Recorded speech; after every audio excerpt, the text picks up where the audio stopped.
Dans les annales sombres de l'histoire humaine, certains noms sont gravés, non pas pour leur contribution au progrès ou à la compassion, mais pour leur descente dans une obscurité profonde. Maria Mandel est un de ces noms, une figure dont l'histoire témoigne de manière glaçante de la capacité de cruauté humaine au sein d'un système conçu pour l'extermination de masse. Elle n'était pas une politicienne de haut rang, ni un général militaire planifiant des campagnes depuis un bureau éloigné. Au lieu de cela, elle était une coupable active, une gardienne qui a gravi les échelons pour devenir l'une des femmes les plus redoutées et les plus puissantes du système de camp nazi. Et ses actions ont directement affecté les vies et les morts de centaines de milliers de prisonniers à Auschwitz-Birkenau, le plus notoire de tous les camps de concentration et d'extermination. Son histoire est essentielle comme un catalogue d'horreurs, mais aussi comme un rappel brutal de la responsabilité individuelle. Le parcours de Mandel, d'une femme autrichienne ordinaire à une figure clé de l'Holocauste, nous force à affronter des questions inconfortables sur la conformité, l'idéologie et les choix que les gens font dans des circonstances extrêmes. Les prisonniers qu'elle supervisait lui ont donné un surnom qui résumait la terreur qu'elle inspirait, Die Bestie, ou la bête. Ce surnom n'était pas une exagération, mais le reflet de la réalité quotidienne pour ceux qui souffraient sous son commandement. Maria Mandel est née le 10 janvier 1912, dans la petite ville de Münskirchen, en Autriche, dans une vie qui ne montrait aucun signe précoce du chemin monstrueux qu'elle prendrait plus tard. Sa famille était de modestes moyens, son père travaillait comme cordonnier, un métier commun et respectable. Son enfance fut, à tous égards, tout à fait ordinaire pour l'époque et le lieu. Elle a grandi dans un monde qui se remettait encore des cicatrices de la Première Guerre mondiale.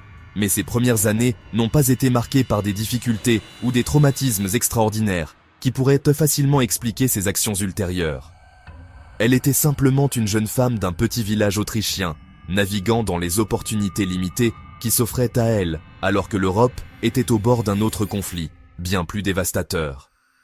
Le moment charnière dans la vie adulte précoce de Mandel arriva en mars 1938 avec l'Anschluss, l'annexion de l'Autriche par l'Allemagne nazie. Cette union politique a fondamentalement modifié le paysage social et politique, ouvrant de nouvelles et troublantes voies pour les individus ambitieux.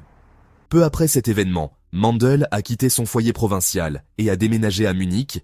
C'est là qu'elle a commencé à s'intégrer dans l'appareil répressif du Troisième Reich, une décision qui allait déterminer le cours du reste de sa vie. En octobre 1942, la carrière de Maria Mandel prit son tournant le plus fatidique lorsqu'elle fut transférée au complexe du camp de concentration d'Auschwitz. Elle fut affectée à la section de Birkenau, également connue sous le nom d'Auschwitz II, qui était l'épicentre de la solution finale nazie. Ce n'était pas seulement un autre camp, c'était une vaste usine de mort, méticuleusement conçue pour l'extermination systématique des Juifs, des Roms, d'autres groupes ciblés.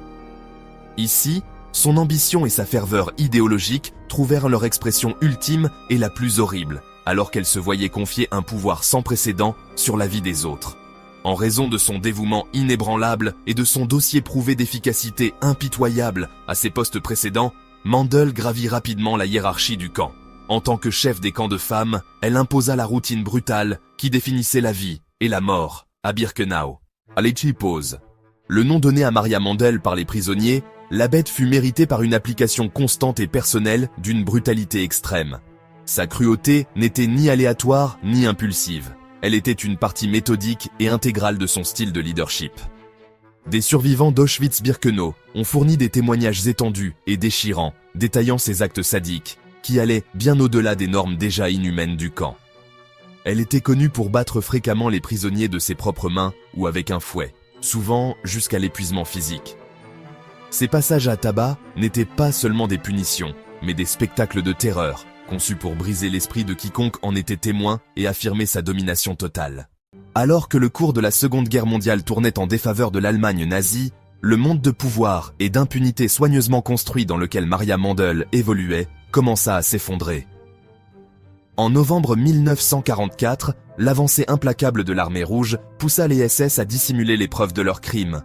Mandel fut réaffectée à Mühldorf, un sous-camp du système de Dachau. Les SS organisèrent les marches de la mort.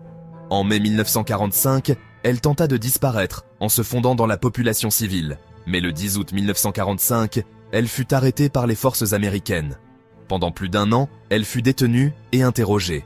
L'étendue de son rôle fut documentée. En novembre 1946, elle fut extradée vers la Pologne pour y être jugée. Le 24 novembre 1947, le premier procès d'Auschwitz débuta à Cracovie.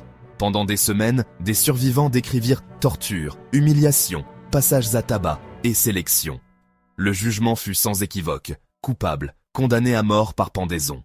Entre sa condamnation et son exécution, Mandel aurait exprimé une forme de regret.